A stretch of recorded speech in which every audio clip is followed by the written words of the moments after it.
29 मई 2022 दिन था रविवार। पंजाब का एक शांत गांव जहां कुछ ही मिनटों में सब कुछ बदलने वाला था।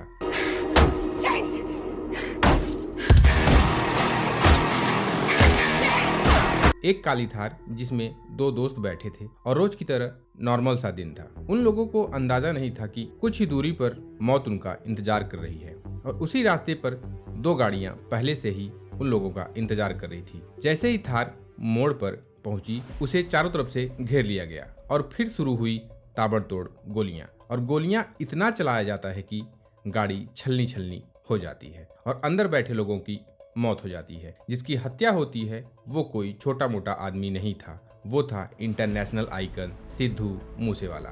नमस्कार दोस्तों, आज हम सिर्फ एक हत्या की बात नहीं करेंगे, हम उस पूरी कहानी को समझेंगे जो 29 मई 2022 से पहले ही शुरू हो चुकी थी। तो चलिए वीडियो स्टार्ट करते हैं। यह कहानी है पंजाब के एक छोटे से गांव मूसा की, जहां 11 जून 1993 को एक बच्चे का जन्म होता है और उसका नाम रखा जाता है शुभदीप सिंह सिद्धू। किसी को अंदाजा नहीं था कि यह बच्चा आगे चलकर सिद्धू मूसेवाला के नाम से दुनिया भर में जाना जाएगा। शुभदीप बचपन से ही थोड़ा अलग था। उसे किताबों के साथ साथ शब्दों से खेलना पसंद था। गांव की गलियों में घूमते हुए वो अक्सर अपनी ही धुन में कुछ लिखता रहता। स्कूल की पढ़ाई शुभदीप ने अपने ही गांव से पूरी की। उसके बाद वो लुधियाना के गुरु नानक देव इंजीनियरिंग कॉलेज से इलेक्ट्रिकल इंजीनियरिंग में बीटेक की डिग्री हासिल की। कॉलेज के दिनों में ही उसने गाने लिखने शुरू कर दिए थे। दोस्तों के बीच गाता था और रिकॉर्ड भी करता था। डिग्री हासिल करने के बाद वो कनाडा चला गया और साल 2016 में उसका पहला गाना आता है लाइसेंस। लेकिन ये गाना कुछ ज्यादा चला नहीं। लेकिन फिर 2017 में एक गाना आता है सो हाई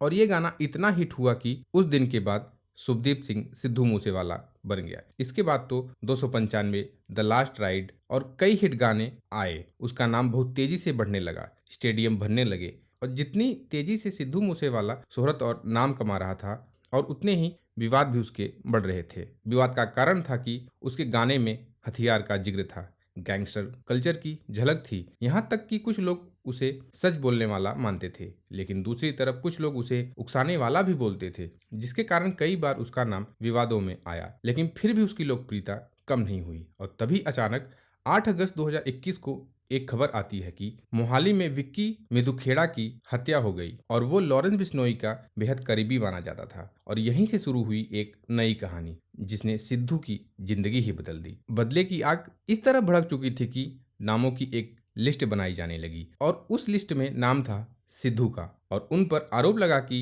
विक्की मेदुखेड़ा के केस के कुछ आरोपियों को पनाह देने वाले में उनके मैनेजर सकरप्रीत का नाम शामिल है। और यह भी दावा किया गया कि उन्हें विदेश पहुंचाने में सिद्धू की भूमिका रही। लेकिन ये आरोप अदालत में साबित नहीं हुए। पर गैंग वॉर की दुनिया में फैसले कोर्ट में कहाँ होते हैं, यहाँ तो सिर्फ शक ही काफी होता है और जब शक के साथ बंदूक जुड़ जाए तो अंजाम अक्सर खतरनाक ही होता है। और ठीक ऐसा ही हुआ। 19 मई 2022 को शाम के करीब 4:30 बजे सिद्धू मूसेवाला अपने गांव मूसा से थार में निकले। वो बरनाल अपनी मौसी से मिलने जा रहे थे। रास्ते में एक मोड़ आया और वही मोड़ उनकी जिंदगी का आखिरी मोड़ बन गया। पीछे से एक कोरोला कार उनका पीछा कर रही थी और उसके पीछे भी एक ब्लोरो थी। अचानक कोरोला ने थार का रास्ता रोक लिया और ब्लोरो से कुछ आदमी निकल के थार के टायर में गोली मारते हैं ताकि गाड़ी आगे न बढ़ सके। और कुछ ही सेकंडों में दोनों गाड़ियों से हथियारबंद लोग उतरे और सिद्धू की थार पर ताबड़तोड़ गोलियां चला दी। कुछ ही पल में सब कुछ खत्म हो गया